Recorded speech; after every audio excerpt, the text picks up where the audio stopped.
Good evening. We want to welcome you tonight to the Ogden City Council meeting for April 24th, 2012. Let the roll call reflect that all council members are present.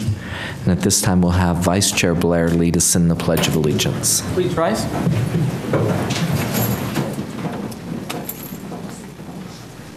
I pledge allegiance to the flag of the United States of America and to the republic for which it stands, one nation, under God, indivisible, with liberty and justice for all.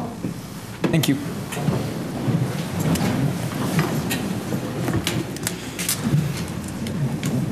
Thank you. We'll now have a moment of silence.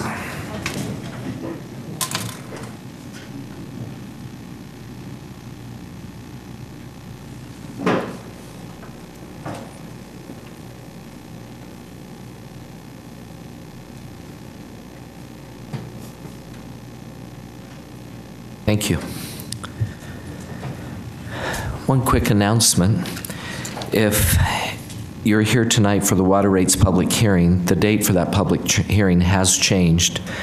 We will have a presentation on May 1st regarding the water rates, and the public hearing is set for May 15th. However, you are welcome to make comments this evening during the public comments section if you'd like. So next on the agenda is a recognition. First, we have a joint proclamation proclaiming May 10th, 2012 as Make a Difference Day in Ogden City, and that will be read by Councilmember Gochner. Okay, thank you.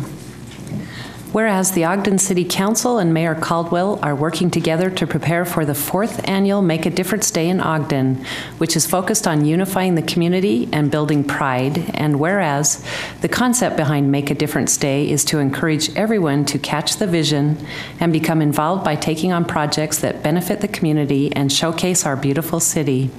And whereas for the first time in conjunction with this event, a food drive will be held until May 10th. Non-perishable food items are being accepted in the city's public works, municipal, and public safety buildings.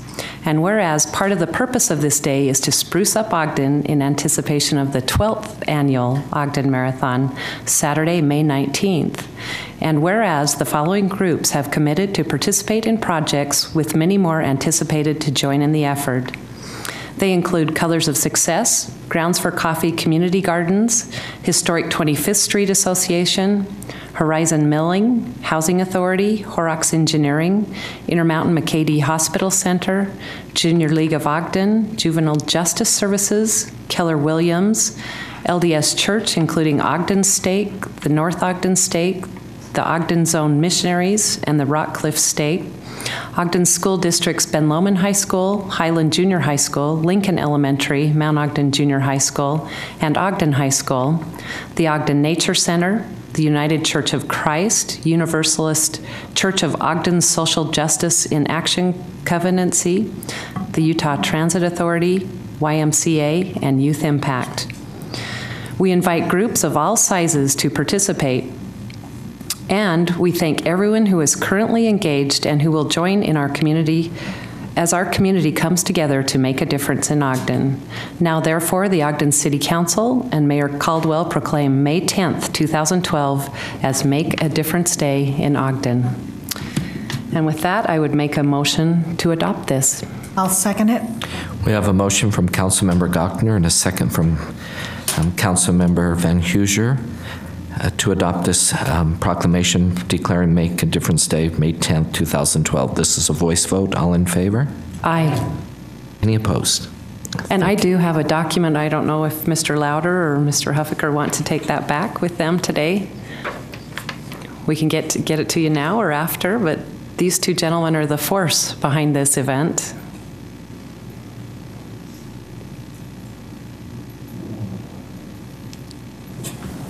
You can even say something. Never miss the opportunity to shut up.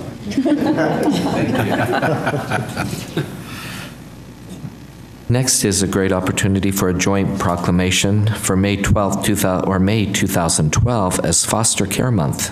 Councilmember Heyer. Thank you, Chair.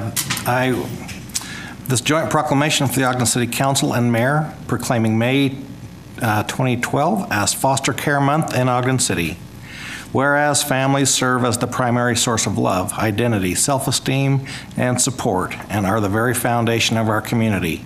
Unfortunately, some children and youth are not able to live in a customary family environment and need a place to call home. And whereas foster families open their homes and hearts to children whose families are in crisis, they play a vital role helping children and families heal and reconnect, and also assist children in reaching successful adulthood. And whereas the foster care system is only as good as those who choose to be part of it. There are approximately 2,600 children in foster care who need a family to care for them until they can return home or be placed in a permanent adoptive home. And whereas the decision to become a foster or adoptive family is not easy, it requires determination and willingness to make a long-term commitment to help Utah children in foster care. Dedicated foster families frequently adopt children in foster care, which often results in an increased need for more foster families. And whereas there is a pressing need for families who are willing to adopt children from Utah's foster care system. Each year, hundreds of children in foster care in Utah are adopted, and most are adopted by their foster parents. And whereas Utah Foster Care coordinates with volunteers from all walks of life to provide home life to individuals who otherwise wouldn't have access to this. Utah Foster Care serves Utah children by finding, educating, and supporting families that are willing to care for children of all ages who are in need of a safe, loving home. And whereas there are many children and youth in Ogden City who are sustained through foster care and provided with a safe, secure, and sustainable home, along with the compassion and nurture of a foster family. Now, therefore, the Ogden City Council and Mayor Michael P. Caldwell hereby proclaim May 2012 as Foster Care Month in Ogden City. We recognize the extraordinary service that Utah Foster Care provides and express our sincere gratitude for all the families in Ogden who have chosen to participate in this program. We encourage residents to become familiar with the foster care program and to become involved in this to whatever extent possible. And with that, I would propose that we adopt this proclamation and proclaim May 2012 as Foster Care Month in Ogden City. I second it. We have a motion from Councilmember Heyer and a second from Councilmember Stevens to adopt this joint proclamation. This is a roll call vote, and all in favor? Aye. Voice. Or voice vote, sorry, that's what I meant. Voice vote, all in favor? Aye. Any opposed? Thank you. And Marianne McFarland, we'll have you come up.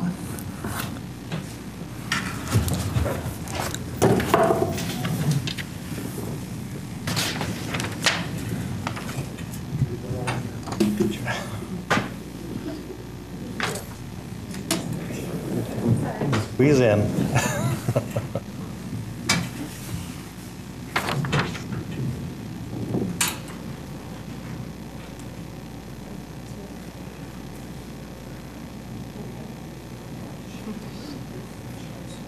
Congratulations.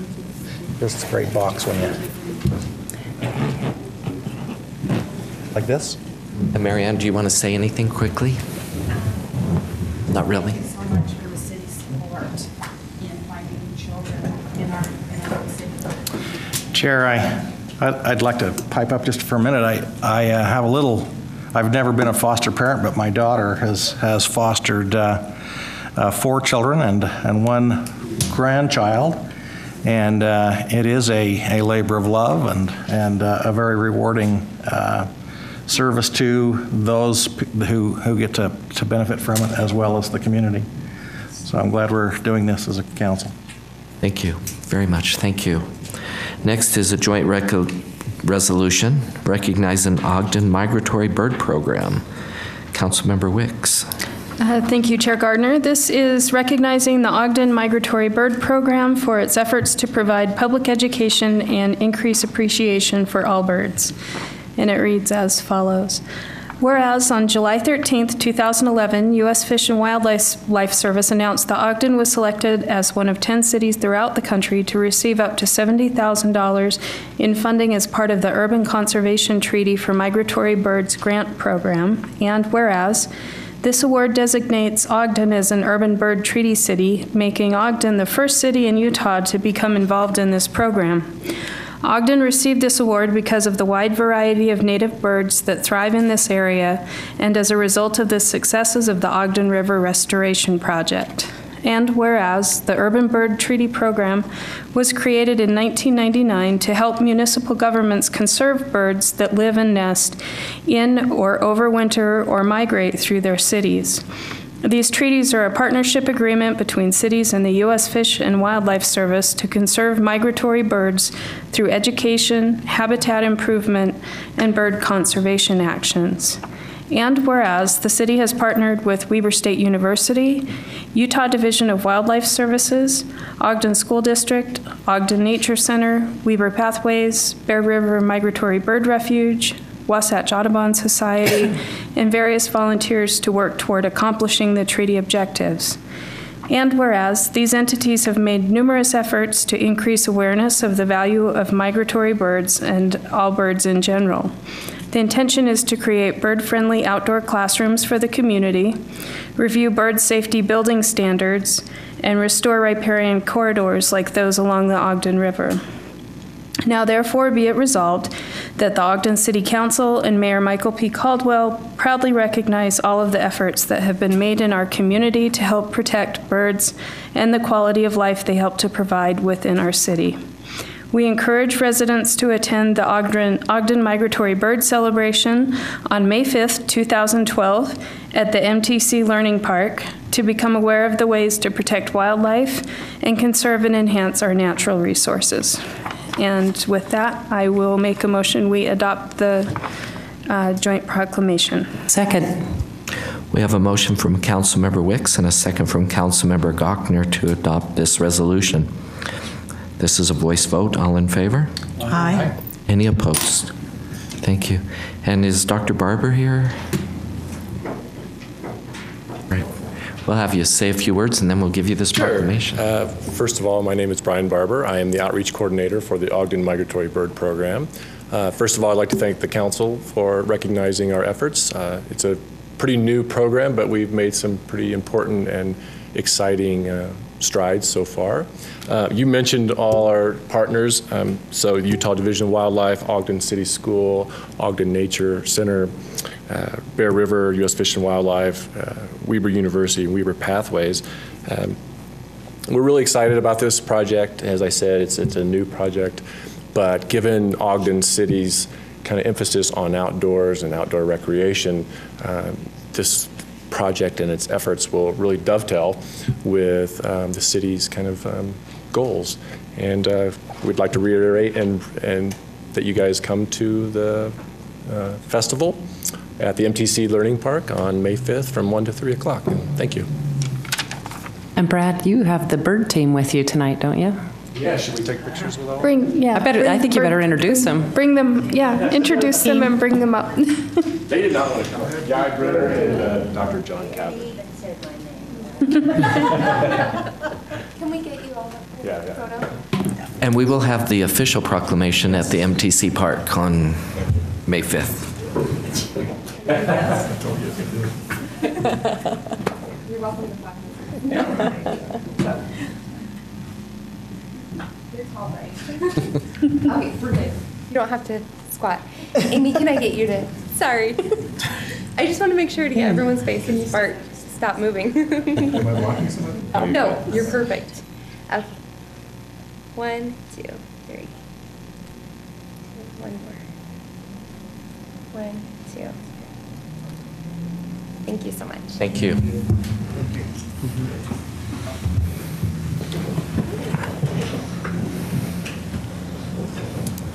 Thank you very much. Next is appointments. First is an advice and consent consideration for the reappointment of Greg Chapman and Steve Porter to the Ogden Housing Authority. We have a motion? So moved. I second it.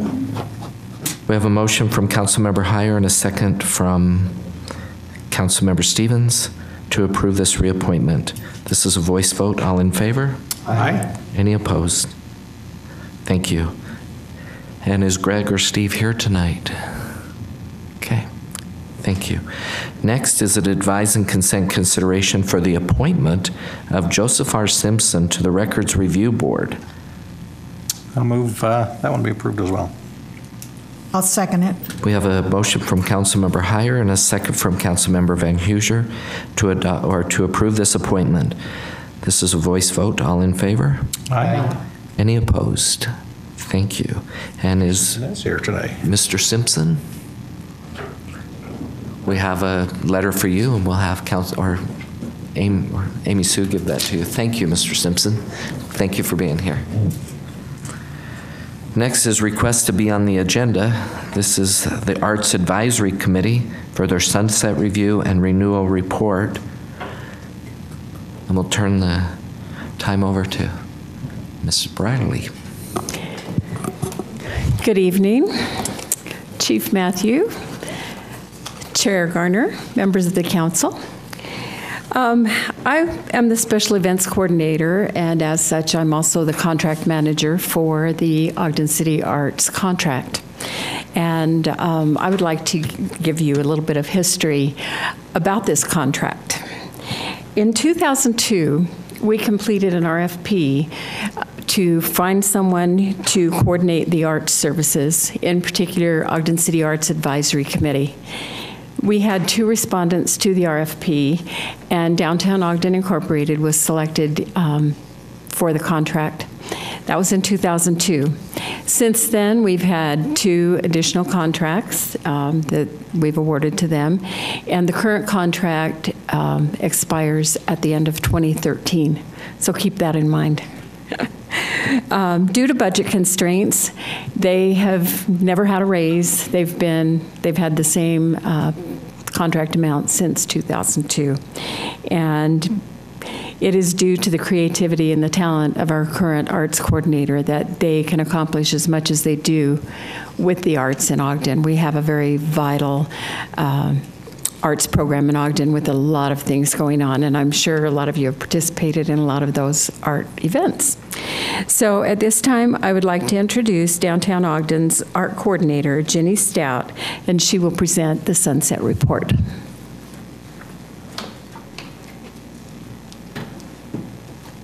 Thank you, Carolyn. Chair Garner, Chief Matthew, and members of City Council, thank you so much for having us here this evening. As Carolyn said, I'm Jenny Stout. I'm the Director of Arts for the City of Ogden, under the umbrella of Downtown Ogden Inc.'s arts contract. And that's a downtown business association, as you're well aware. The City of Ogden has always striven to be and describes itself as a creative, functional community. An important part of Ogden's established mission is to provide opportunities for expression of diversity and cultural identity in a variety of ways. Ogden has developed a network of organizations, visionaries, and community leaders which continually create and promote opportunities and settings which foster understanding and appreciation of the value of our arts community and emphasizes the importance of creativity in all its forms. And I like to say in the arts world right now, the buzzword is creative collaboration. And I think the reason that Ogden has been so successful in its arts programs is because from the very beginning, we've understood the importance of forming important creative collaborations and reaching across talent pools and working together as organizations, as artists, and as advocates to build a community. And I think that's one thing that Ogden does so well and has always done so well. This presentation is going to run off on its own, so maybe I'll talk faster. On the slide that you see now, that's the Ogden City Arts Advisory Committee members. This was taken at the end of 2011, and during the period of this arts report, so 2009 to 2011, we had several members whose terms expired, and we gratefully acknowledge their service. They are Bill Salerno, Travis Pate, Kevin Johnson, Brad Rogar, Tammy Crowley, Max Stevenson, and Johnny Parker Hartman. Members of the committee now, as it sits, are Kate Bruce, who's our chair, and she sends her regrets. She really wanted to be here this evening but could not be. And I'd like the committee members that are here to stand if they would. Please stand. Thank you so much. You surely recognize many of their faces, and that's because each of them is an artist and or an advocate in their own right, and is very accomplished in their arts and in the community. Thanks. And then also present we have Dan Musgrave, who is the executive director of Downtown Ogden, Inc., and you all know him, he doesn't have to stand, but he is a great leader to this organization and in our community in general.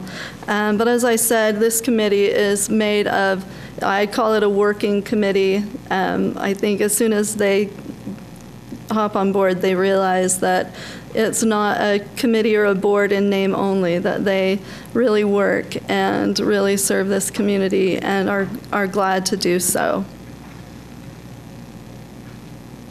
I would just like to highlight a few of the responsibilities and activities of the committee this evening so that you know what has been done in the past 3 years. Arts on the Town is a Summit of Arts Administrators that is held each year in the spring. And this is the mission changed about 4 years ago. We felt like it was really important for arts administrators and organizations to be able to create mentor-mentee relationships, and for some of our grant recipients to be able to teach upcoming organizations what they do and how they are successful in this community. And so Arts on the Town has really been a great activity and or an event to help that to take place. Grantees have the opportunity to address the other attendees and arts administrators and share with them some of the things that they've done that have made their programs successful. Past addresses have been on social media, how to use the Trumba calendar, how to perform, how to stage a successful competition. So there are just many things that this group has been able to accomplish working together. In 2009, the event was held at the Ogden Nature Center. Generally, it's held and hosted by a grantee, one of grant recipients of Ogden City Arts Grant Funds. So in 2009, it was at Ogden Nature Center. In 2010, it was at Jefferson Square. I'm not sure what the new name of that center is now, but we're hoping that it will continue to be an art center in our community. And then in 2011, it was held at Imagine Ballet Theater at their newly revitalized space. Here you have an image of cute little ballerinas getting ready to perform, and you can see them peeking out at the audience of administrators. I just love that image because it just captures the excitement of performance. And one of my favorite sayings is that art isn't a product, it's a process. And I really believe that that's true. And as we come together and create together, we become a community together. Here are a few more images from 2011's program. As you know, Raymond Van Mason is the director of Imagine Ballet Theater. And then moving on to public art. In 2009, we had the opportunity, speaking of collaboration, Ogden City and Downtown Ogden Inc. and Ogden City Arts had the opportunity to repurpose this old railroad car. And you all know it well now. It's by its new title. It's Adventures Crossroads by Johnny Parker Hartman. And that started our year of public art. And from there, if you saw the Ogden City Arts Committee, well, that's the opening of the ribbon cutting for Adventures Crossroads. This is Breaking Through by Sherry Farron, artist here in our presence and on the committee. As you see, all these committee members are very involved in the arts in many aspects of the community. And you all know this work very well as well. We love it. After that point, if you saw the Ogden City Arts Committee, they might look something like this. This is maybe a 2010 vision of the Arts Committee. They might have looked like that, or like that, or like that. Did you see them around town? So during 2010, the Ogden City Arts Committee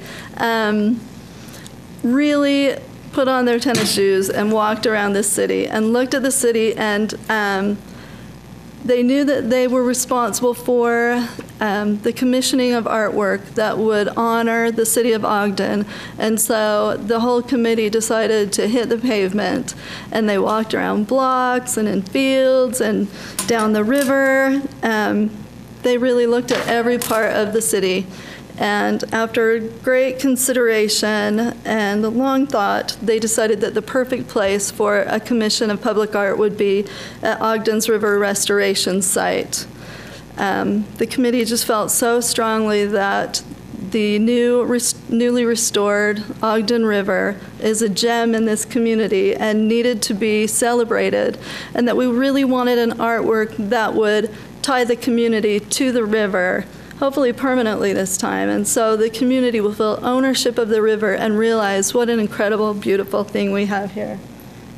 So after a national call to artists was submitted, sent out, we had 150 responses, and that was narrowed down to 5 finalists.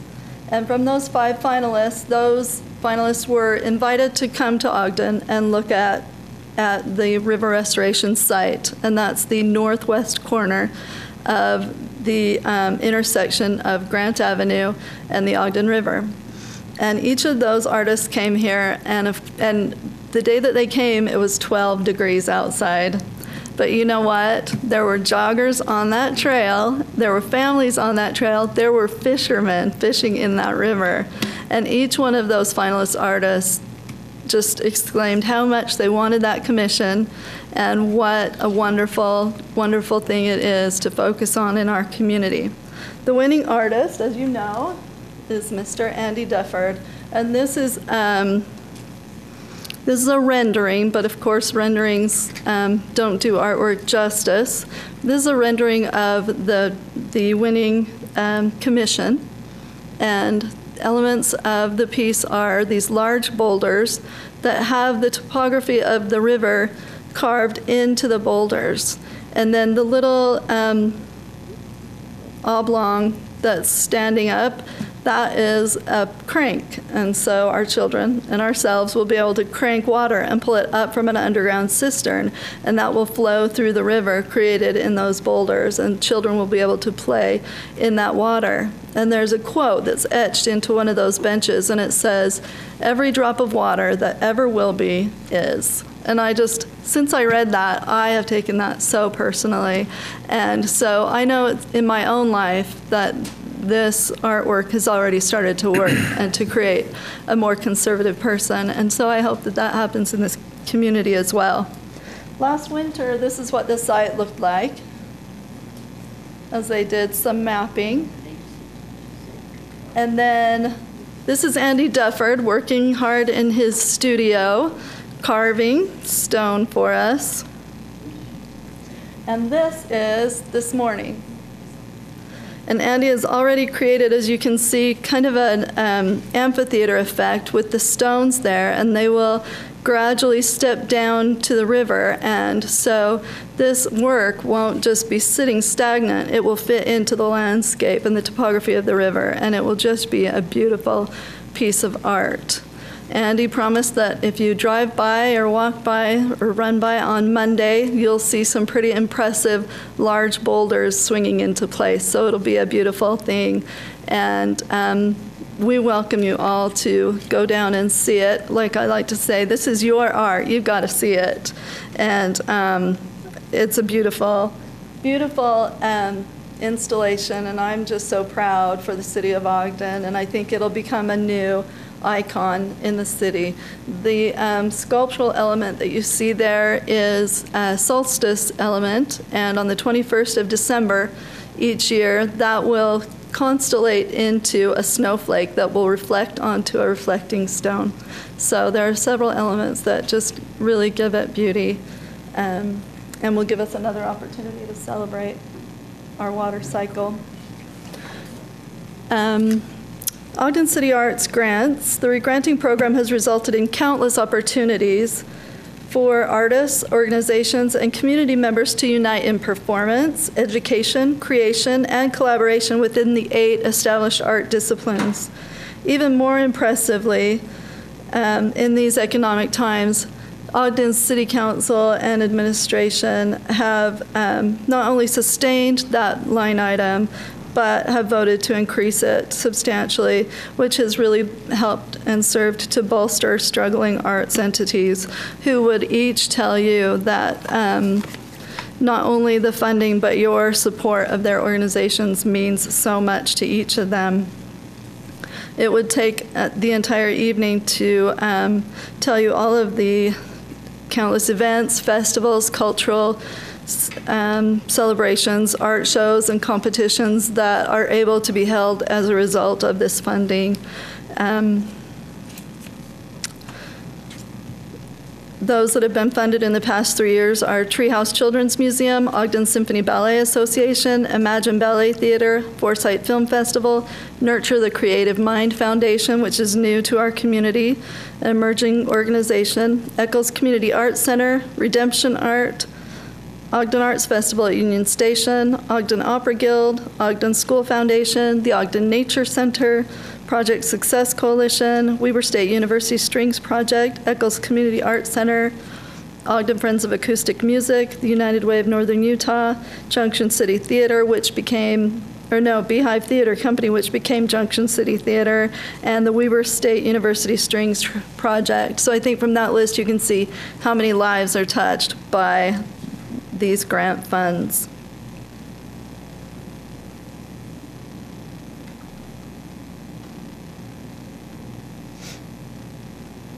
On the screen now is the Guide to the Art of Ogden.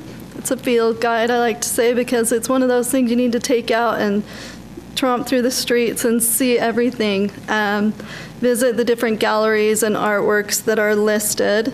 And so this is a guide that is offered to community members and visitors alike. And this new image is, I'm really excited to reveal for the first time, is the new Art Stroll banner that will be in front of all of the Art Stroll galleries and arts venues. So that will be a really great identifier so that the community is able to find those galleries easily.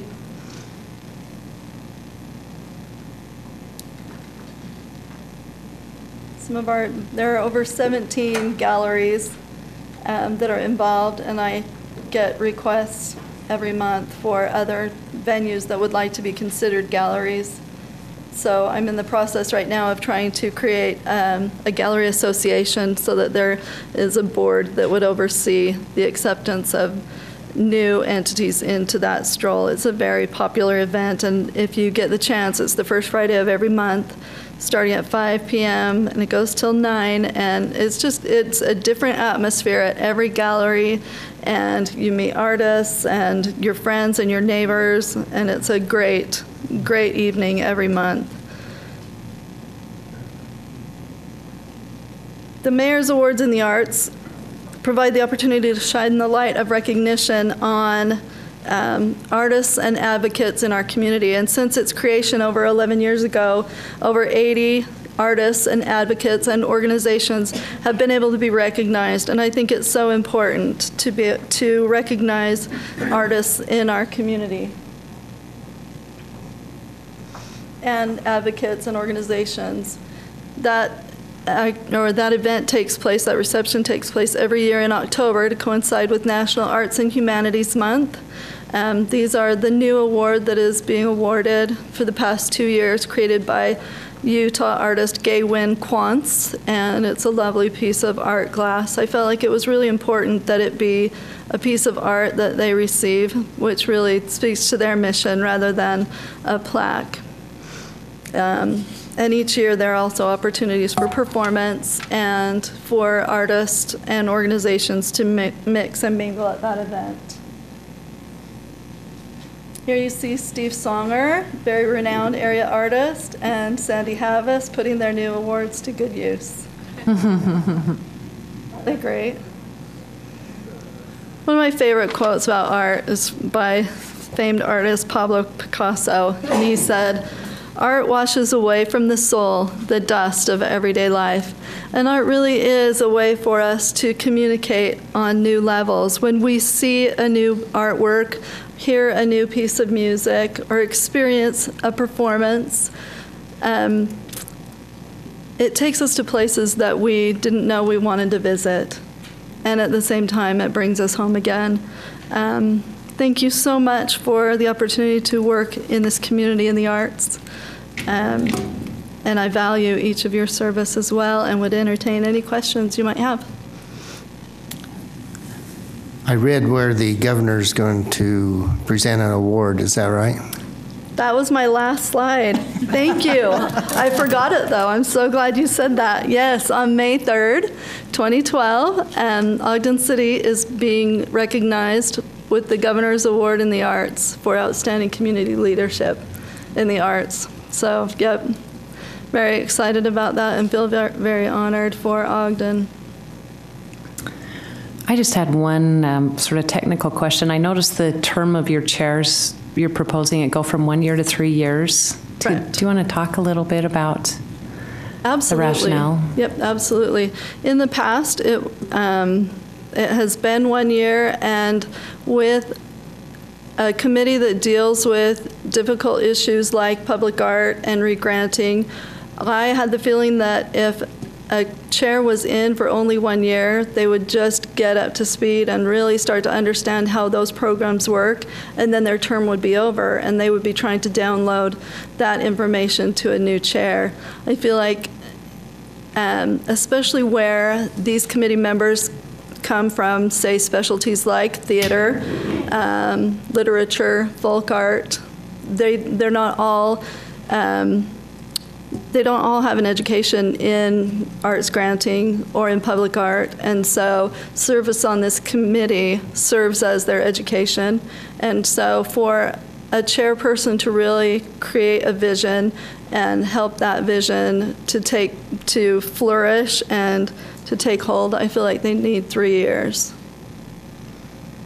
And so here's one more question, unrelated. So I know you have various representatives, and I know you have Ogden City representation. Have you considered having that person actually be a voting member of the committee?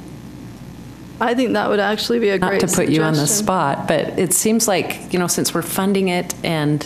Now that we're talking about it, Downtown Ogden Inc., Ogden City Arts, and Ogden Arts, the Ogden City Arts Advisory Committee are a creative collaboration that is exemplary.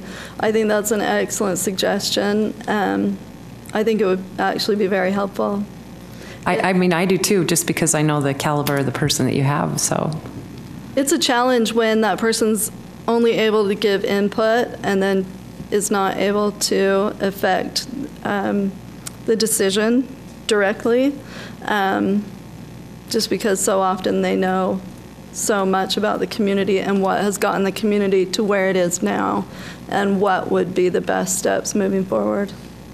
So, procedure question, if we wanted to make that change, is that something we could do tonight, or?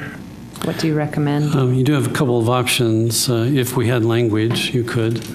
Another option would be for you to take a vote and regarding that and ask for a change to be made to the ordinance, and it can come back and be considered on common consent. That's how you do sometimes, depending on whether you have language to add or change the ordinance tonight. The arts contribute a great deal to our community. Are you working with any of the schools, such as the high schools and junior highs, to encourage the youth to be part of this group or this organization? Absolutely. One of the things that we've been really excited about, especially in relation to First Friday Art Stroll, and we notice a huge influx of traffic. It's already a very successful program, but when we have a high school art show at one of the galleries, people come out in droves to celebrate those young artists, and I would defy you to differentiate between a student artist and an accomplished artist. Most days of the week, there are some excellent, excellent student artists in all disciplines. I know at the amphitheater, a lot of the performing groups of student age are able to perform there, and one of the grants that we award is to Ogden School Foundation, and that funds the art show that they have annually at Union Station, and that includes both visual art and performance art. Jenny, I just want to commend you. I've been on the stroll several times, and I've had students, my own children, going through Ogden High School, and just the art and the excitement that they get and the appreciation they have for the arts is, so much better because of the things you guys are doing. And when we see things in the city, all of a sudden, like the mural that pops up on 23rd Street, and how much life, and it's so much more vibrant, and just really a good job for all these things you're doing. Thank you so much. And this is one of the few committees where people can really see what you've done. Most committees, they kind of lay low and you don't get to see the outcome. And this is really exciting for Ogden to see a new piece of art wherever it exists. Absolutely, and that's really the goal of the committee, is to create a connection between the community and the arts. I believe that, like I said, art isn't a product, it's a process, and I believe it's a way of living. And I want all of our citizenry to believe that they can live artful lives. It enriches all of us. Thank you.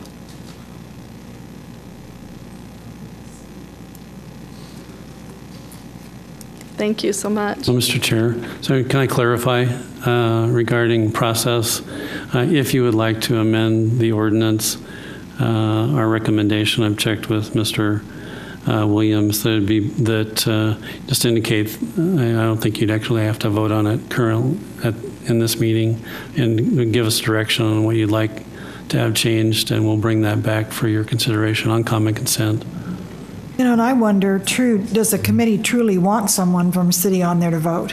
Or do you like your independence where you can just say what you think and... Well, they have a city representative there. Yeah, and I know that, but I'm just saying, if they get a vote, is that something that the committee really would like to see happen? I think we already heard from Jenny that it would be helpful, and we do fund them. So I guess my proposal is that we add language to have the Ogden City representative that's already there have a vote.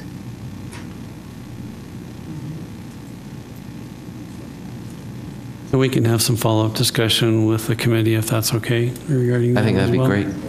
Yeah. So do we just give that direction? Yes, you would. And so you'd not take action tonight, but we'd bring that back as soon as we have it ready. Amend it. That's okay? Yes. And so you won't need to make another presentation, but thank you. Thank you. Thanks so much. Unless you want to. Unless you want to, yes. But again, we want to thank you very much for all that you do, and for all our citizens. You know, like as you mentioned, doesn't matter what walk of life or anything, you can all participate in art. Okay, so we'll do some work on this and bring it back. So next we'll move forward on the agenda items to approval of minutes. And the minutes of the special meeting of January 3rd, 2012, Councilmember Van Huser. These minutes are correct to the best of my recollection. And the minutes of the work session of January 3rd, 2012, and the work session of January 31st, 2012, Councilmember Wicks. I reviewed those and found them to be correct. And the minutes of the work session of January 10th, 2012, Councilmember Stevens. Yes, Mr. Chair, I reviewed those and they're correct. And the minutes of the work session of February 21st, 2012, Councilmember Heyer. Yes, Mr. Chair, those minutes do reflect the content of that meeting. And the minutes of the regular meeting of January 3rd, 2012, and the study session of March 20th, 2012, Councilmember Gochner. Thank you. I have reviewed those and found them to be correct and would make a motion to approve all the minutes. I'll second it. We have a motion from Councilmember Gochner and a second from Councilmember Wicks to approve these minutes. This is a voice vote. All in favor? Aye. Any opposed? These minutes are approved. Thank you. Next on the agenda is the utilities rate study schedule. And we had some discussion in our study meeting today, so I would propose that we pull this off the agenda today for further study and to allow the city council members to work on this a little bit more. So do you want a motion or second? Is that what we want to do? Well, that would be appropriate. If I suggested that you do, given this is the third time you've amended the resolution, and since you had some discussion, if it's going to be amended any further, we'd recommend you wait and have that discussion first. Okay, thank you. So can we have a motion for that? I'll make a motion that we pull the utility rate study schedule, which is proposed resolution 2012-9 from the agenda. I'll second it. We have a motion from Councilmember Wicks and a second from Councilmember Van Huser to pull this item from the agenda. All in favor? Aye. Any opposed? Thank you. Next, we'll have a public hearing. I'll turn the time over to Chief Matthew. Yes, I believe, I think it's Terrence McBride. Are you ready to make your presentation? Sorry for the delay.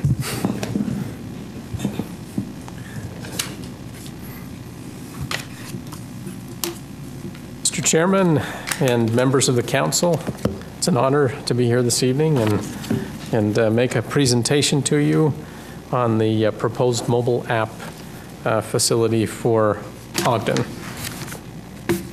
I have the responsibility of reading in some items that need to be taken care of, and so I'll go through that.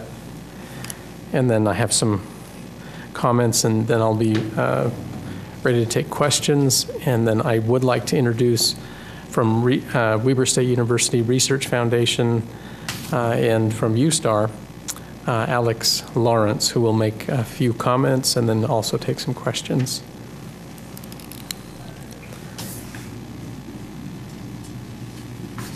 So we are outlining Ogden City's role and relationship with Weber State University's Research Foundation and Startup Ogden. And we're establishing policies, procedures, and guidelines for this proposed business operation. We are requesting your determination on adoption of this resolution. A little bit of background, the community and economic development staff have worked with representatives of Weber State through its research foundation to create a program to foster development of mobile application software. That apps program is modeled after a program that's been used nationally called Y Combinator. It's an important thing that we chose this model. This is a successful model, one that has yielded tremendous success in the area of job creation through startup businesses that had individuals that had great ideas that simply needed to have the resources to expand those ideas into actual tangible businesses that employ people. So this model brings together investment, mentorship, and facilities to create a synergistic environment, a synergistic environment that fosters growth and expansion. The city will work with Weber State University Research Foundation and Startup Ogden, and is negotiating with the university bookstore and continuing education to come along in this model as residents of this new building at 2314 Washington Boulevard, just east across the street.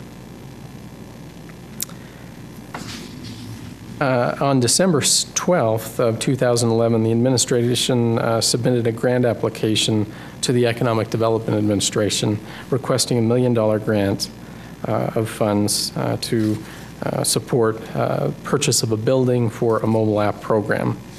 On April 3rd, an administration transmittal requesting a budget opening for the apps program was received in the council office. Although not mentioned in the transmittal, EDA set a deadline of April 23rd to meet all grant requirements, including appropriation of grant funding.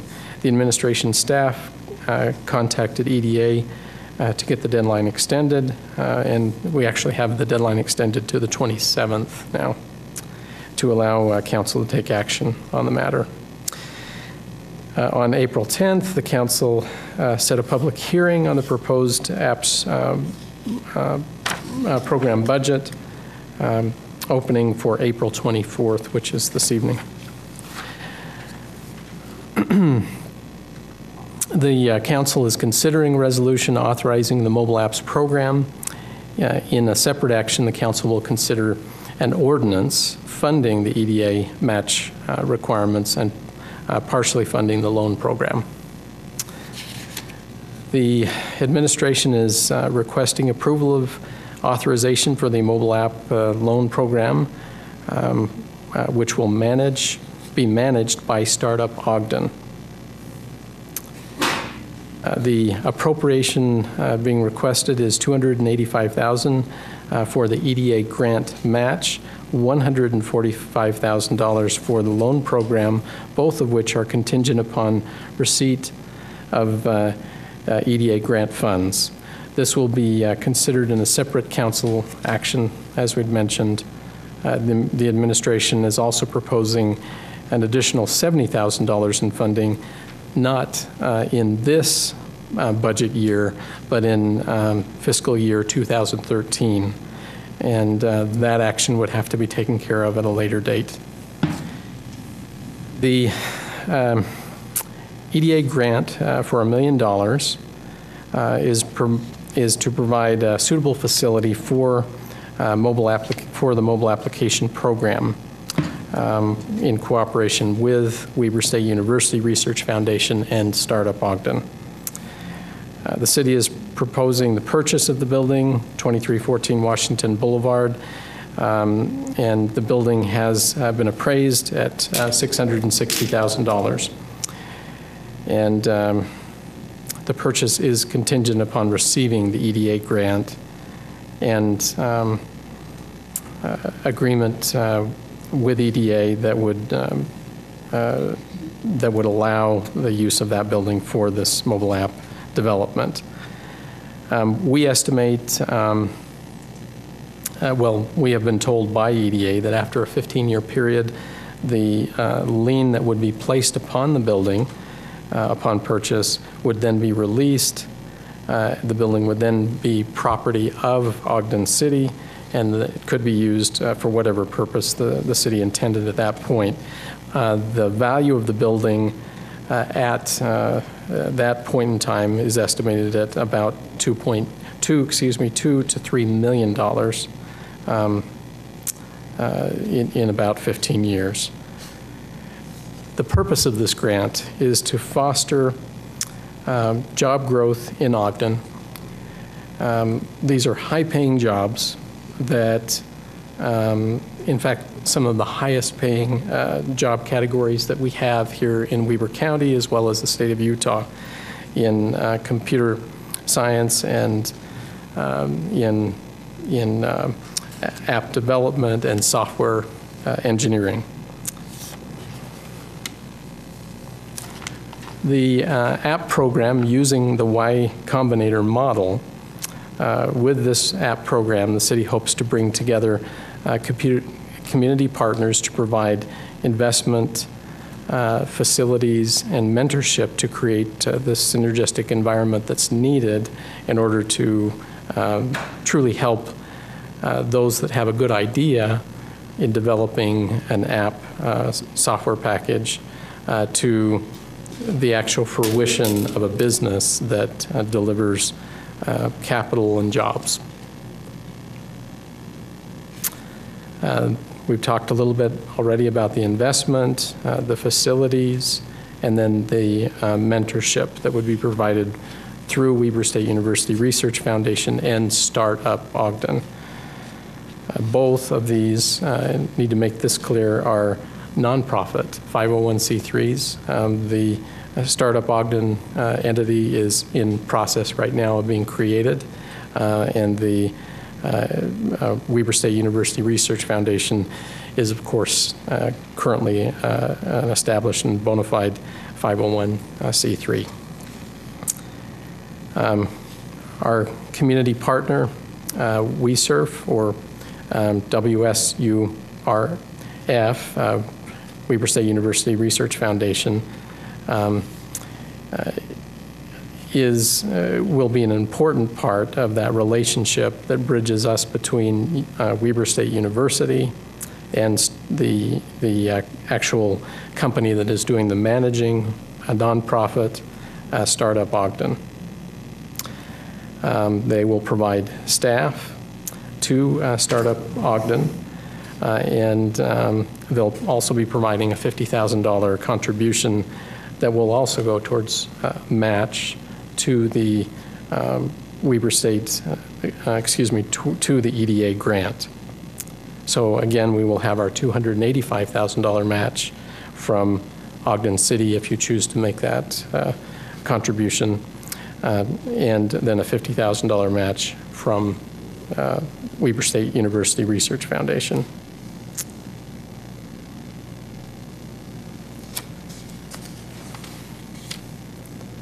Ogden City will obtain an EDA grant in the amount of $1 million to be used for the purchase of a suitable building that we have mentioned.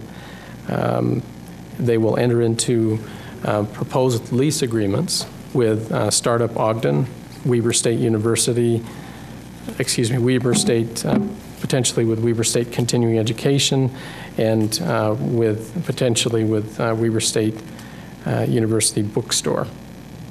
And most importantly, in several individual leases with various mobile app development companies and software companies that would make use of the space in the format of a network, a network accelerator program that would do, as we had explained, create an environment that would foster job creation through creation of new companies that would be developing apps. There would be a management fee that would be paid to Startup Ogden, and loan monies would be provided to Startup Ogden to manage as they are administered in a way that those funds go competitively to businesses or individuals that come into the accelerator with a great idea, but those that don't necessarily have the funding or the technical expertise in business to make the leap from a good idea to the actual proven product that can be created in an app with all of the need for legal assistance and business assistance in protecting property rights and avoiding legal pitfalls. The support will be there from Startup Ogden to support these businesses and provide training in the apps to bring about successful business startups. All of the lease proceeds will be used to replenish loan funds. Startup Ogden will lease office space at market rates and collect lease payments from building tenants, establish and manage loan application process, manage loan funds, assist loan recipients in accessing their needed resources, and collect on loans as new companies are successful in gaining funding. Talked a little bit already about Weber State University continuing education, the Weber State bookstore. And now I'd like to talk a little bit about program benefits. We see that over the next 15 years, that potentially this project could create up to 750 jobs in the area of mobile apps. What that means is that we would be taking students that are otherwise leaving our area to take jobs in California and Texas and other states that have been a little more successful than we have in this particular area. And we would be giving them a reason to remain here. Our students, and they're referred to as STEM graduates, they're science, technology, engineering, and mathematics students, tend to leave the state. In fact, we are the 7th largest exporter of STEM graduates in the United States, whereas our neighbors to the south and to the west, California and Texas, are respectively the number 1 and number 2 in importation of interstate STEM graduates, and also the biggest importers of international STEM graduates. There's an irony there that we educate these folks at the highest levels. These are the folks that have the potential to provide some of the jobs that, not just to take jobs, but also to create jobs that are some of the highest paying jobs that we could imagine here in this area. And yet, without programs like this, we don't have a reason, a place to employ individuals that are coming out of our universities. In particular, Weber State University graduates more computer science graduates than any other bricks and mortar university in the state of Utah, other than Brigham Young University. Surprisingly, University of Utah, Utah State are actually far behind where Weber State University is in graduation of computer science students. So we have some tremendous benefits that would be derived from this process. I'd like to just go through a couple of slides here. Okay. So some of the goals that we have are development of science, technology, engineering, manufacturing, employment centers that we choose here in Ogden. Focus on emerging technologies. High income jobs, these are the highest. We're looking at wage rates, median wage rates in the area of $80,000 a year for these types of jobs. investment into companies that will stay here in the community and build other industry. We want to create an active joint venture relationship between Weber State University Research Foundation and the city. And we estimate through the research that we've done using the model of Y Combinator and the resources that we would have coming to us from the Research Foundation and the package that we put together, that we could develop within this 15-year window about $62 million in new payroll for our community. That's pretty significant. These jobs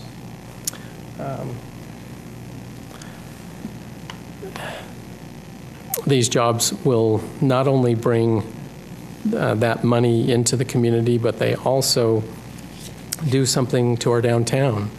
We're not proposing that this facility be built on the fringe of our community, but in the downtown core. And that will be an enticement not only to students to come down and take classes and to go through the apps training and other businesses to come into the area, but it also will be a benefit to businesses that are looking at the area, and they'll consider downtown before they consider other areas. In considering downtown, that means that we have a lot of second-story structures in our downtown area, and derelict and blighted buildings, or derelict and blighted lots that could be developed into new app business locations or software-related businesses. And this isn't just isolated to software or app businesses, but those that are ancillary to those businesses that could benefit being close to those businesses. And then from the financial aspect of this, with our relationship with Weber State University, we're spreading the risk. We're bringing in resources from our partner with the Economic Development Administration, with Startup Ogden and the university's Research Foundation. We're creating a tangible asset here in the community that will do nothing but increase in value. And then we're capitalizing on some money that we've already put into this particular building that's already been sunk into that building.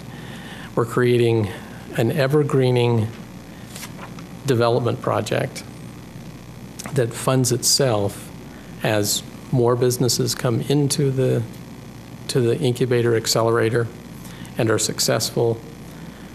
They repay loans, and those loans go back into benefiting other businesses that come into the accelerator. This is the outline of the project. Powder Puff is the building at 2314 Washington. We show our relationship with Ogden City and EDA, where EDA provides a $1 million grant. And then we show Weber State University Research Foundation and its infusion of its $50,000 into Startup Ogden. And we show the lease rent relationship and how those monies are coming back into Startup Ogden to fund future businesses that are coming through the process, and again, an evergreening process.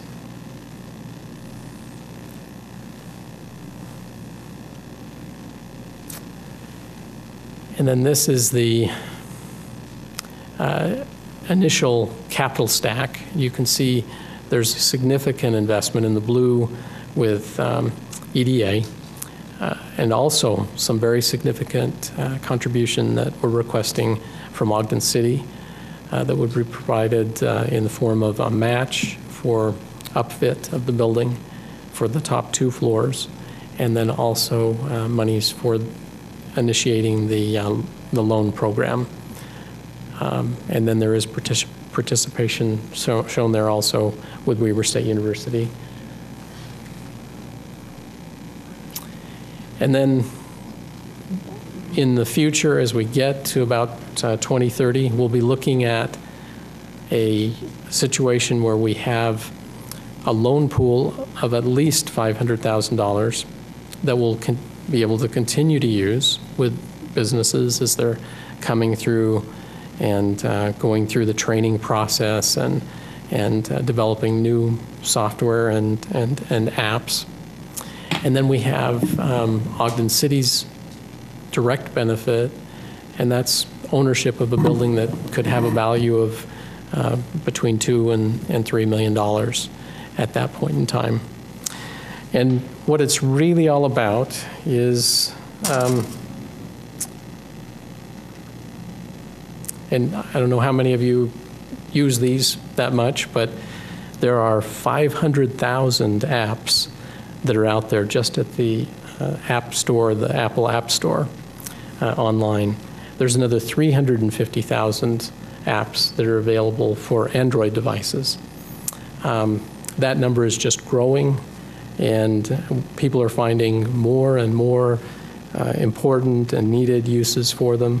They're not frivolous. There are some that are, but there are many that have great scientific benefits, and they're great time savers and are important in many ways. As we go further into the future, we'll see that they become more and more important. I would like to turn the time now over to our guest from Weber State University Research Foundation and USTAR, Alex Lawrence. And when he's finished, we're both available to take your questions. And I appreciate your patience this evening. This was an awful lot of information to go through, but we'll go forward with that. Thank you, Terrence. Hello, Council. Good to be with you. This is a rare occasion for me to wear a suit during the week, so hopefully it shows the respect that I have for the group. I'm here on behalf of Weber State University. President Milner called me a little over a year ago. Prior to being at the university, I've been a 20-year entrepreneur. I've started 9 companies, sold 8 of them. Number 9 was number 34 on the Inc. 500 last year as the fastest growing privately held company in Utah and the 34th fastest growing privately held company in America, and it happens to be a software company. So I've got a pretty deep personal experience and understanding of this market. I've been to Y Combinator. I've invested in some operations like this in other states.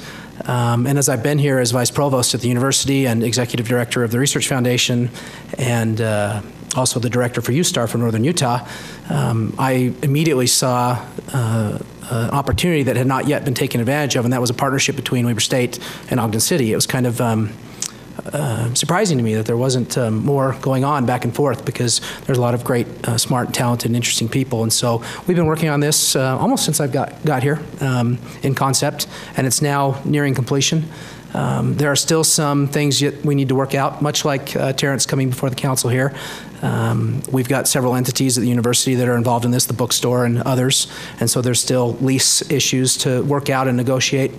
I still need to go before the Research Foundation Board and talk about the management agreement, some of the other things that Terrence described, but I'm optimistic that those things are going to work out as negotiations can and will do.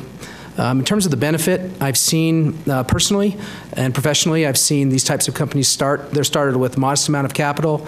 They get running quickly, and they get to cash flow break even, cash flow positive much faster than, quote, traditional brick and mortar businesses. So while those are certainly a critical part of creating a business community, one of the things that I think is missing are these kind of small, nimble little startups. And it just so happens that mobile applications, as Terrence described, is one of the fastest growing, hottest, and most exciting new areas in software and technology. So we do have a lot of students that come out of the university, as he mentioned. We actually are ahead of BYU. So we graduate more computer science than any other institution in the state of Utah. 100% of them get hired, but almost all of them do leave. And that's because there are high-paying jobs elsewhere for them. And they don't all leave out of state. Some of them go to Salt Lake and Utah County, and some of them do stay, but the vast majority of them leave. And I think that the key to changing that over the long term is providing opportunities for them to get involved in exciting businesses that they are not just interested in making money from, but they're interested in working on. They spend a crazy amount of hours on these companies. And so the key to that, I think, is attracting external talent. People that, I'm certainly a good example of this. The more I spend time in Ogden, the more I get to know what's going on up here, the more I like it. And I think that I have a lot of friends in the technology community that are out of state that would love to come here and participate in this program and spend some time here learning and networking and hiring students and working in the environment that Terrence described, that a good percentage of them would either stay or they definitely would come back. And they'd love to open a branch here or open an operation here, hire from here, recruit from here, and have a connection here. So that's what I'm interested in doing. I want to introduce people that are outside of Ogden to what we have to offer, and I think what we've contemplated here is going to be something unique. Part of the reason why we've called it Startup Ogden is because I think you can take the word Ogden off of it eventually and put in another city in South Carolina, because I think this is going to be a really unique and interesting model, particularly with the evergreening portion of it, where there's some initial funds that come from the city and from the EDA, but then after that it's supported entirely by the community. So if the community wants technology and they want good jobs and they want startups, everybody says they want all this stuff, well, this is the chance to prove it. And I'm very optimistic that that'll happen, and it'll be a good model for others to emulate around the country. So we're very excited about it. We spent a lot of time and interest in it. We have a lot of members of our team that are anxious to be a part of it and continue to push it forward. And we've got a lot of folks that are working hard to make that happen. So I appreciate you having me, and I'm happy to answer any questions as Terrence described. And I have just a very short couple of comments to make before questions, if I may. Ogden City has been very successful with its high adventure outdoor recreation effort in two ways. Hundreds of jobs have been created in that endeavor, and the image of Ogden has been elevated in that process. This initiative is not just going on its own. It's not just the App Accelerator, but it's also an app conference that we just hosted. We had 116 participants. There's some proof of product in there that's shown that we were able to pull people that were professionals in app development to come here to Ogden on very short notice for a conference, and had a great deal of excitement from those folks. And we're building off of recreation in doing that. They like the fact that Ogden is this wonderful recreation location. You can do apps anywhere in the world, but they like this environment here. We also have a high-tech business recruitment campaign, and I'll pass out some brochures that we've been using with that. We do marketing into Silicon Valley, into Los Angeles, and in doing that, we met with many companies, and the word that we get from them is that they are excited about the labor that we have available here in Utah.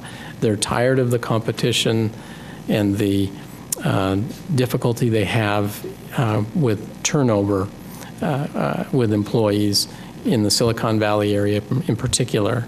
And an area like this is just a dream to them, to be able to have a university that can work with them in developing students that can do PHP and deep JavaScript and whatever they need to have done, so that their students come to them ready to work. So we're coming at this from a lot of different ways. We do some trade shows. We're working with site selectors. And our intent is to be just as successful at this endeavor as we have been at High Adventure. We're not stopping our work with high adventure businesses. We're going to continue to do work there. But these jobs will be an important component of what we do, and it will elevate Ogden's image, and they will provide very high-paying jobs. And they will make use of the talent and education that we provide to students here in our community and in the area, and those that want to participate in this important endeavor. So with that, we're ready for questions. Is Startup Ogden a registered business entity? I can't find any sort of proof of existence with the state? Yeah, it's not been registered yet. It's going to be a not-for-profit corporation, I believe, an LLC, but it hasn't been registered as of yet. Okay. So can we enter into an agreement with an entity that does not exist? We're not ready to enter into an agreement yet. I think my understanding is this is a proposal of the outline of what's going to happen. So as soon as we're ready to go into an agreement on both sides, once the grant's ready to come through and other things, then that's pretty easy to spin up an entity. And I know we've got the documents being formed and filed. We do have a draft agreement that has been developed, and you've seen the first draft of that. We're actually to the second draft. And I do know that Alex and the team of lawyers there at Weber State is working on getting the entity established correctly, and we'll be finalizing that very shortly. And you can't, it's really hard to create a nonprofit overnight. I mean, I think to just represent that it's something that you just fill out some paperwork and you have it, it's not that easy. Agreed. I spent quite a bit of time getting the Research Foundation approved as a nonprofit just in the last year. And so, but in talking to legal counsel at the university, since this will be a partner entity, they think it will be easier than it was our first go-around. My impression is that this is probably the first step to see the interest and the attitude of the community in something like this. And as I review your goals, the level of jobs that are employment coming into the area, but I think also, which is crucial, is building a relationship with Ogden and Weber State University. And the thing I like about it is it brings people downtown. That's a positive. But I'd like to go to the facility where it says that the city will provide the facility using the grant funds, but it also talks about renovation. Will Ogden be involved at all in renovating the building to prepare for something like this? It'll be a two-step process. We have we have the purchase of the building and the renovation. So while it remains in Ogden City's, without anyone else leasing the facility, Ogden City will upfit the building. There'll be some additional upfit that Startup Ogden will want to do and other tenants may want to do, but that will be done and coordinated to happen after Ogden is finished with the initial upfit or fit up of the building. And that will be funded through EDA dollars and the $285,000 that we're requesting from the council. Is the match money and what we get from the other money aspect of it to do that? That will be the city's match and the $1 million less the $660,000 for purchase of the building. If this process is being successful, what about parking? Do we have adequate parking in the area? We have leased parking over on 23rd on the northern side of 23rd. We have street parking. We have some parking at the rear of the building, and then we have parking at the junction. And we think that that will be adequate. Working with a lot of university students that are accustomed to doing a little bit of walking, and we will make provisions for those that have some handicap needs. But as I read through your information, is that Weber State University is greatly involved with this because of not only managing it, but also bringing their bookstore to the city, to the downtown area of Ogden. Is that correct? They are, but they will be doing this through lease, but the actual entity will be Startup Ogden. That will be the managing entity. Okay. And I'll let Alex explain that a little bit more. Yeah, so the bookstore is in negotiations right now to lease the first floor of the building. And bookstore is the name that we're using, but really I want you to picture something that looks and feels like an Apple store. So you'll be able to buy tickets to games, you'll be able to pay your tuition, you'll be able to buy Weber State University paraphernalia, and there'll be plenty of purple and things like that, but there'll be lots of Apple. We're an exclusive educational partner with Apple. I don't know if you've ever been to the bookstore on campus, but we've got a large selection of Apple products, and there is not anywhere to buy Apple products other than on the university north of the Layton Hills Mall. So one of the things that I think will be really exciting for the community and help with the evergreen portion of it, because the rent that comes from that ground floor goes back up into Startup Ogden, is the fact that you'll be able to buy the new iPhone there and iPads, and there'll be a Genius Bar. It won't be called a Genius Bar, but you'll be able to get your Apple products serviced. Apple just announced today their earnings. They're by far and away the most used devices in the world. And so having those available and, lines out the door for opening day of new product and stuff, I think that'll bring some excitement and some new interest to downtown, and a long-standing tenant that'll be there for a long time. Currently, you have to be a student to purchase Apple products at Weber State. Yeah. So how's that going to convey downtown? The university has, they will have to have a W number. So I'm not sure how they're going to do that, because I think that only gets you the discount. I don't think that means it precludes you from purchasing, I think. I do not know. But I think so the bookstore is negotiating this separately. That's a separate entity that's handling that operation, but they feel like they've got a way, obviously, to sell and support those products at that location. Sell it to the general public. I believe so. That's what I'm worried about. I think it's... Yeah, if it's not selling to the general public. If it's not selling to the general public, I just wonder how well that'll go. Yeah, I'm not sure about, I think that's only to get the discount. If you're a student, I think you don't have to pay sales tax, and maybe you get a student You discount. can walk in and buy things at the bookstore. There are some things like software that you need a W number for, and you can, that you get without that being a student gets a discount for. And I don't want to speak on behalf of the bookstore. That's their operation. They've had that experience. I have not, so that's the question. Yeah, and they're working with Apple, and they're... Now, the bookstore doesn't currently sell the iPhone and some of those other things like the Apple Store in Salt Lake. I think that's the only thing it doesn't sell is the iPhone, I believe. I think that's right. I think you're right. Is that a different arrangement that's being made? They're in negotiations with Apple, and Apple's really excited about it. Again, I don't want to speak for them, but they're trying to get the full suite of products. Question about, there's the Simply Mac store in Layton Mall that really isn't an Apple.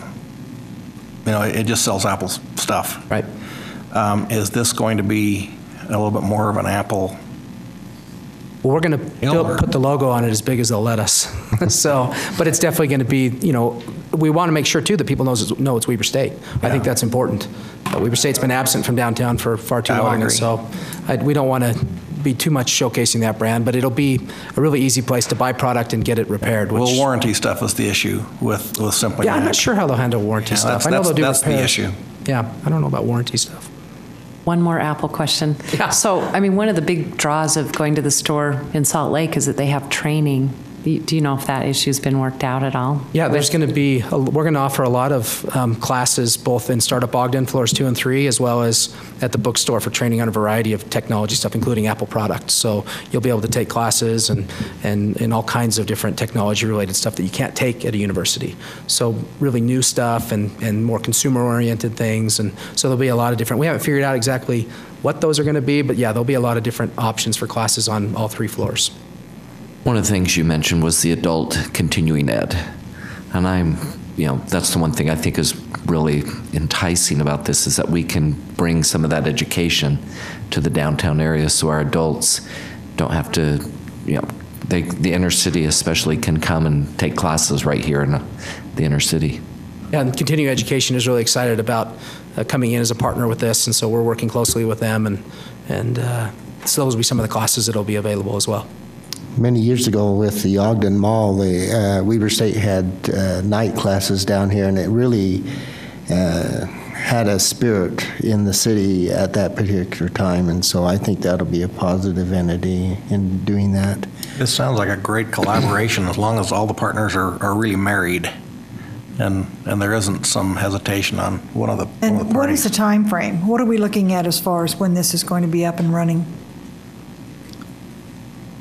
The only thing that's holding us back is the final draft of agreements, and then our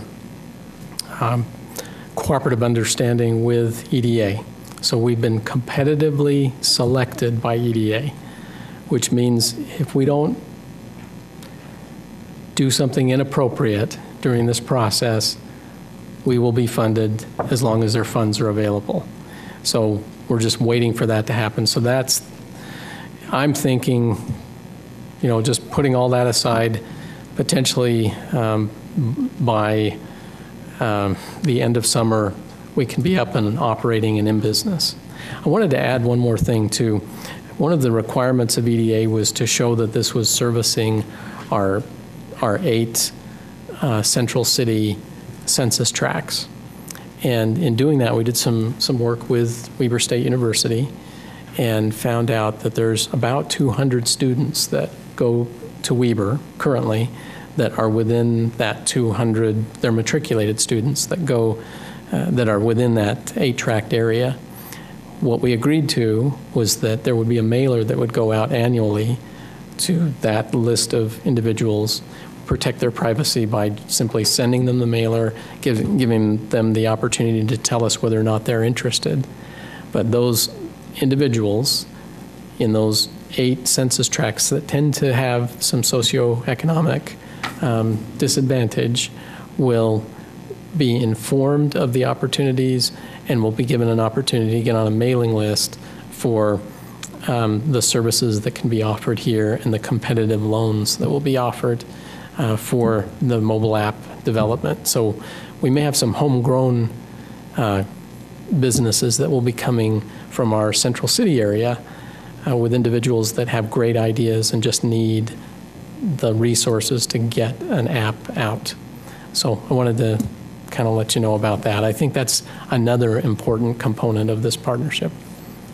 Mr. Chair, I don't know if it would be appropriate, but I think I would like to have them report back on any of the draft agreements or other agreements that they would have with, such as the bookstore, so we'd be informed of what's happening with the project since those are still in negotiation aspect. I don't know if that's important to other council members or not.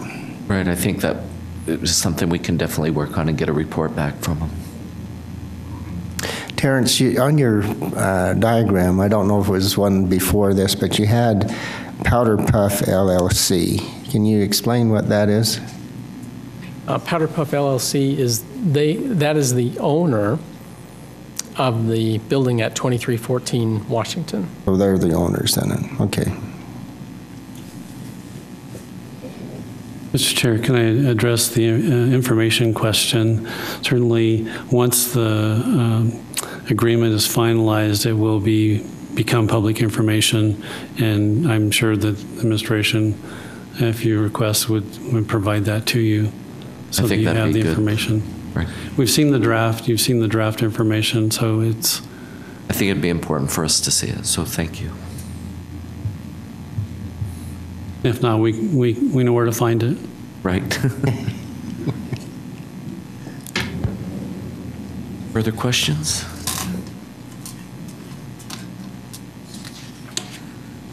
Thank you. Budget opening. I believe Mr. Arrington was going to review the budget opening. Chair Garner, members of the council, in connection with this proposal, I'm here to address the funding mechanism to accomplish this. First of all, this portion of the city's money is coming from funds in BDO lease revenue that you did not appropriate last year during the budget process. There was $980,000 of general revenues that you chose not to appropriate until the administration came back with more detailed programs. Of that, $550,000 has already been appropriated through other actions you took earlier with some housing activities. That leaves $430,000 of this fund which was not appropriated.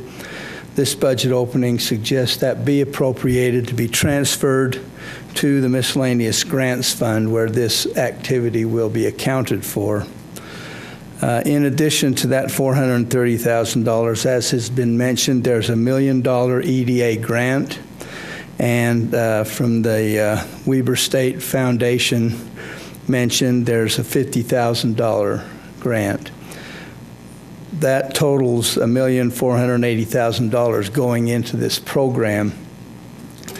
That is distributed as, again, also mentioned, $145,000 will go towards their loan activities, and the other $1,335,000 is going to be appropriated for building renovation and purchase. Of that, again, $285,000 is coming from the 430 plus the 50,000 from Weber State, and then the $1 million. So that is the budget opening associated with in putting this program in place. I'd be happy to address any questions on that if there are any. Thank you. Thank you. Okay. Any other comments? Okay, at this time we will take public input regarding the mobile apps program.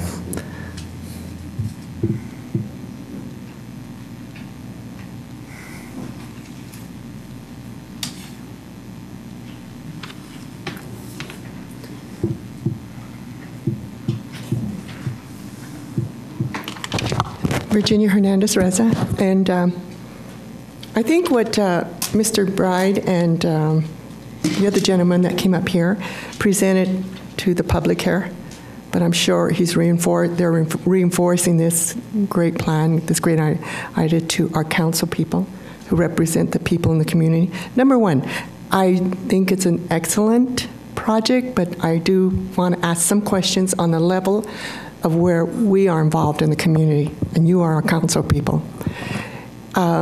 Everything I think is great, but it looks like it's going to be a project that there's going to be so much involvement beginning at Weber State and community development. All these wonderful plans are great, but when the citizen, and it seems to me that you will be having community input, citizen input as we go along. But my first concern or question is Weber State University is as he said, it would be Weber State University Research Foundation. It seems like they're going to be a major part, in fact, a partner with Ogden, what was that? Ogden, what was the name of your? Thank you. Okay, so it looks like there's two entities there. Weber State, though, to me and the people, the community, and I do believe we must go forward in education. It's about time we start moving forward. But it's kind of overwhelming, maybe at this point for me. But what I want to ask is if you get that much input from Weber State University in previous years on other projects, they did bring Weber State into projects with the community development. And what happened, Weber State University did a lot of research, whatever they did to the community, and it did not work out well. My concern, and we're moving forward, is won't this turn into a campus city with these many opportunities for job, but also they mentioned they would also be able to bring others from all different states into Ogden because the jobs are so great, so good, and I like that where the jobs are good. But my concern and my always would be to get the people here already that are going to Weber State, whether they're here in the inner city, because yes, he's right, there are lots of inner city, Central Ogden people that are going to Weber State. I know a bunch. But what about all the other people that are going to Weber State that are going to be kind of pushed to the side, because we will be getting a lot of people from out of state to take these great opportunities. So please, as we go along, don't forget that population here. We don't want this to be a university campus city, especially with University Weber State. The other thing is the $1 million building. That's a big question. Why are we putting so much money into one building for $1 million that would come out of, I guess, monies that come from the federal? I don't know. I'm still in the dark. And also, if we can get more information on that, and I do appreciate that Mr. McBride, he says that he would as we go along, and all of you has asked that question too. Please keep us informed. I do think it's a great idea, but if you keep us informed as we go along, we can understand. So thank you so much for your time. Thank you. Mm-hmm.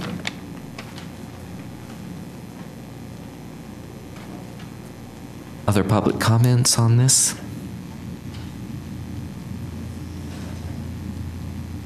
Hello, my name is Jeff Brady. I live here in Ogden, born and raised. I am a programmer by profession. I got my degree in electrical engineering at Utah State, And I think this is a great idea. I have a small app online for free, but I mean, it doesn't really make me a whole lot of money. And I would like to learn skills to take my other ideas and turn them into profitable business ideas. Because, I mean, I have a well-paying job right now, but my dream would be to own my own business. And if these guys can really help me create my own business, then I think it's well worth looking into at least. One of the questions I have for them is, how much is the pricing for some of these classes you talk about? Do you have pricing schemes? We can. Mr. Chair, you probably we can. Okay. Yep. What we'll do is we can answer that question after we're done here and have them meet with you and get you that answer for you. All right. And one other thing I'd like to say is one of the benefits that Ogden has is the lower cost of living compared to a lot of the high-tech areas that are currently in the U.S. I mean, I've had job offers in Boston that pay me more, but because of the cost of living over there, it's worth my time to stay here, even though it's a lower salary. And in that sense, it makes businesses more competitive here as well, since they can get away with offering lower salaries, but still attracting quality workforce. So that's something to keep in mind as well. So. Thank you, Jeff. Further public comment?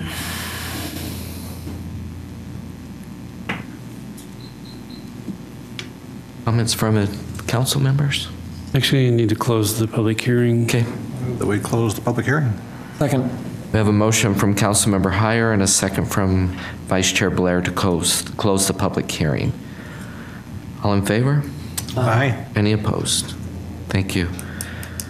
Mr. Chair, it would be appropriate if you'd like some of the questions to be answered, if the administration is willing to. Okay, Mr. Bride or Mr. Lawrence? So pertaining to the question about the cost of the classes, right now we're talking about three ways that you can take the classes. One, right now we're talking about $50 per class. So some classes will be multiple nights, others will be 3 and 4 hours at a time. And they will be taught by industry professionals, so they won't be taught by professors and academic types. These will be people that will have real-world, current experience in the different programming languages and other types of things. You can also, we're going to have a membership where you can spend time there in a co-working facility. So we'll have internet access and tables and places that you can set up your laptop and work instead of at a Starbucks or something of the like. And if you're using the co-working facility, you'll have access to the classes as part of that. And then the third, which is kind of an interesting community part of it, if you are qualified and selected to teach the classes, so you're an industry professional that has experience, then if you teach a class, that'll qualify you to take others' classes for free.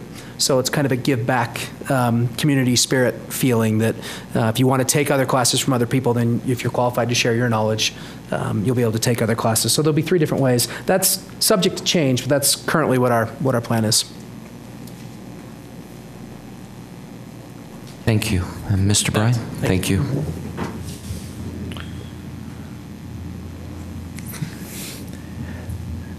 Thank you for the presentations. And then we'll move on with the motion. If there's no further discussion, I would make a motion to approve the mobile apps funding match. Second. We have a motion from Councilmember Gochner and a second from Councilmember Heyer to approve the resolution 2012-8. This is a roll call vote.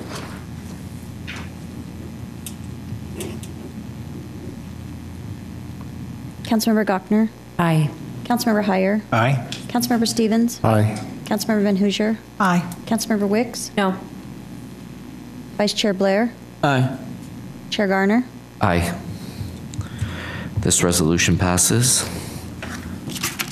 And then also we'll take a motion on the budget opening.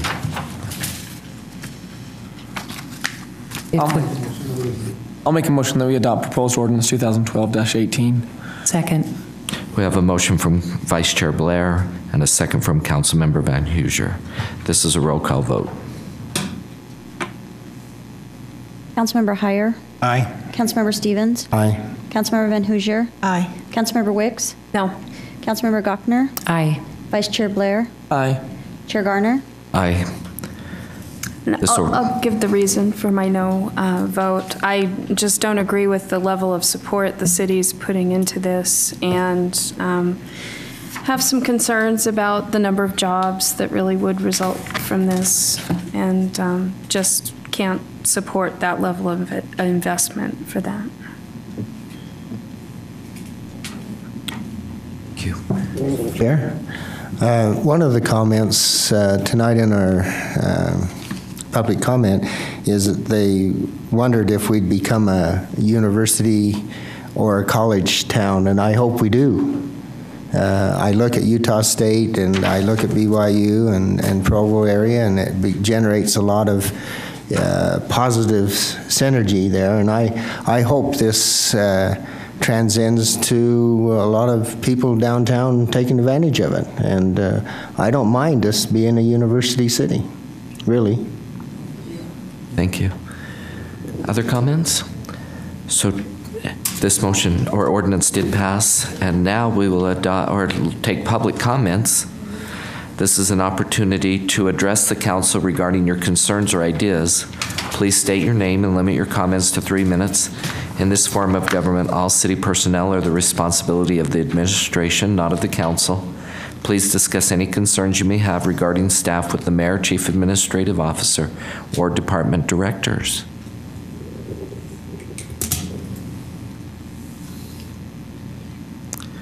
Okay, comments from administration.